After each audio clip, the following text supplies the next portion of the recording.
Hai, welcome back bersama saya Mutia Anggraini. Assalamualaikum warahmatullahi wabarakatuh. Guys, kali ini aku mau membahas terkait dengan kompetensi absolut dari pengadilan. Sebenarnya apa sih kompetensi absolut? Kompetensi absolut itu adalah wewenang badan pengadilan dalam memeriksa jenis perkara tertentu yang secara mutlak tidak dapat diperiksa oleh badan pengadilan lain.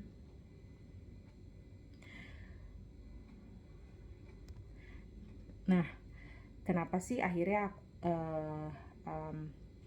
mengambil isu ini? Sekarang tuh lagi mungkin kalian banyak sudah pada tahu ya terkait dengan penangkapan Kepala Basarnas oleh KPK. Nah, makanya kita di sini mau membahas sedikit terkait dengan kompetensi absolut itu. Nah, kemudian tentang peradilan ini atau pengadilan diatur di dalam pasal 24 Undang-Undang Dasar 94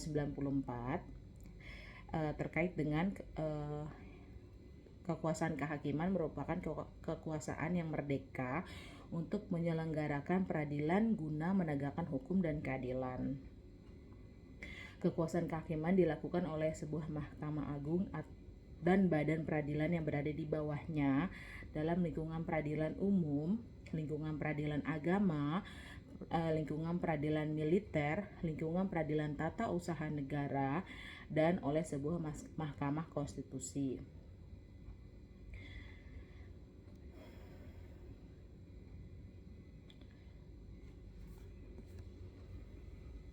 Terus kemudian kita membahas tentang sedikit tentang pidana korupsi yang dilakukan oleh prajurit TNI atau jajarannya. Maka berdasarkan pasal 9 Undang-Undang Peradilan Militer, pejabat atau para militer tersebut akan diadili di dalam Undang-Undang Peradilan Militer. Yang bersih pejabat yang diberi kewenangan khusus oleh peradilan militer dalam melakukan penyidikan terhadap prajurit TNI, yaitu Ankum, polisi militer, dan atau auditor militer. Terus kemudian kalau dari undang-undang KPK disebutkan kewenangan di pasal 54 Undang-Undang KPK menyebutkan bahwa para pihak yang dapat diadili adalah kita balik ke pasal 9 Undang-Undang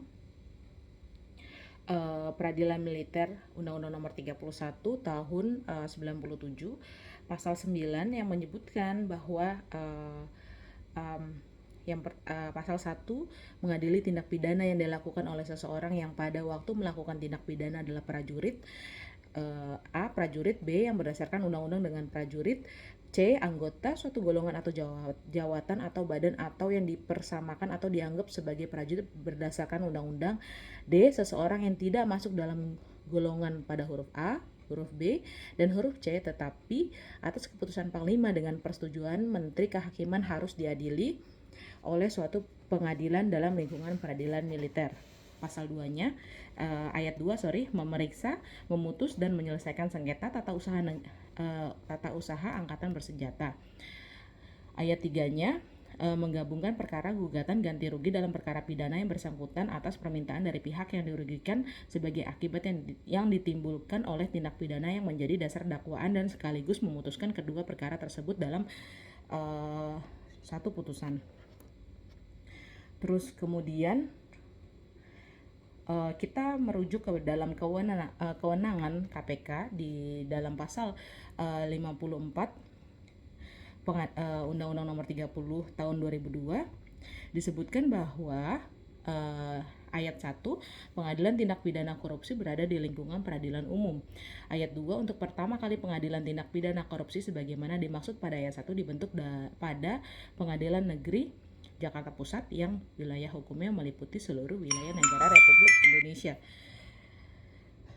Ayat 3-nya, pembentukan pengadilan tindak pidana korupsi selain sebagaimana dimaksud pada ayat 2 dilakukan secara bertahap dengan keputusan Presiden. Di sini ketika merujuk ke dalam pasal 9 peradilan militer tersebut disebutkan tadi kita sudah dengar bahwa pihak-pihak dalam huruf A, B, C, dan D apabila memang KPK ingin melakukan tindakan terhadap angkatan, maka harus merujuk ke dalam undang-undang atau peraturan spesial atau lex derogat legi spesial lex derogat yang mana simpel lagi nih, ketika aturannya itu disebutkan bahwa jelas bahwa wewenang untuk mengadili dari peradilan militer adalah TNI atau jajarannya. Kemudian apabila memang ada aturan khusus yang mengatur terkait dengan hal tersebut, maka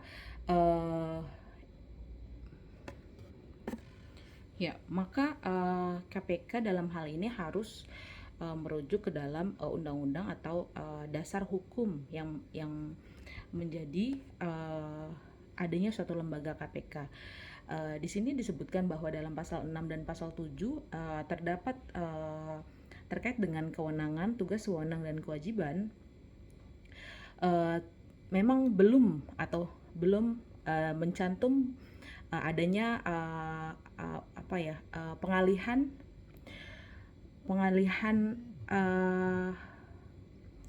bisa dikatakan pengalihan kasus, dalam arti apabila di sini disebutkan yang dapat diambil alih suatu kasus korupsi hanya disebutkan kejaksaan dan kepolisian, tapi memang tidak disebutkan untuk peradilan militer. Maka berdasarkan hal atau undang-undang ini, maka peradilan militer memang tetap atau akan tetap dijalankan sebagaimana dikhususkan atau memang dibuat untuk para anggota. Mungkin dari teman-teman ada masukan atau pendapat lain yang memang lebih dapat